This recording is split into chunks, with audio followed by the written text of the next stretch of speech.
Сәлем достар, сіздермен Нұр Сезім. Бүгін сіздерге осындай жеті шелпектің жасалу рецептін ұсынатын боламын. Ешқандай да ашытқы қосылмайды және бар болғаны 20 минутта дайындалады. Сондықтан менімен бірге дайындап көріңіздер және каналыма тіркеліп алыңыздар. Бөлме температурасында тұрған айранға ас содасын қосып араластырамыз және осыны 5-10 минутқа қалдырамыз. Яғни сол аралықта олар реакцияға түсіп, біздің айранымыз көлемін үлкейтетін болады. 10 минуттан кейін оған тұз, қант, сұйық май және жұмыртқаны қосып, барлығын араластырып аламыз.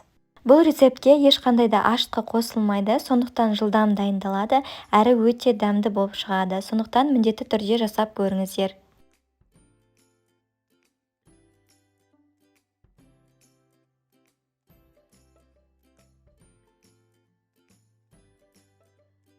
Және соңында еліктен өткізілген ұнды бөлікпен қоса отырып, жұмсақ қамыр илейтін боламыз. Ұнды бірден қосып жіберуге болмайды, себебі біздің қамырымыз қатты болып қалуы мүмкін. Яғни аз-аздан қоса отырып осылай араластырамыз және қоюлана бастағанда қолымызбен илейтін боламыз. Достар, менің каналымнан көптеген ұнды өнімдердің рецептін таба аласыздар. Сондай-ақ ең сәтті бауырсақтың рецепті де менің каналыма жүктелген болатын. Описание бөлімінде ссылкасын қалдыратын боламын, міндетті түрде кіріп көріңіздер. Қамыр осындай кішкене қолға жабысатын жұмсақ болу керек. Ұнды көп қосып жіберудің қажеті жоқ. Және осы қамырдың бетін жауып 15-20 минутқа тағы да қалдыратын боламыз. Тынып тұрған қамырды 1/7 бөлікке бөлеміз және әрқайсысын домалақ формаға келтіріп жайып шығатын боламыз. Егер рецептке қатысты қандай да бір сұрақтарыңыз болса, комментарий бөліміне жаза кетіңіздер, міндетті түрде жауап беретін боламын. Егер менің видеоларым ұнайтын болса, лайк басып, комментарий қалдырып, маған қолдау көрсетіп жіберулеріңізді сұраймын. Сол арқылы сіздер қазақша контенттің дамуына, өсуіне өз үлестеріңізді қосып жатқандарыңызды ұмытпағайсыздар. Әр бөлікті осылай жайып шығатын боламыз. Қатты жұқа қылып жаюдың қажеті жоқ, себебі пісер алдында біз қолымызбен созып жіберетіндіктен ол одан сайын жұқа болып кетуі мүмкін. Сондықтан размерін осылай орташа размерде жайып аламын, кейін оның үстіне шанышқымен осылай тесіктер жасап шығамын.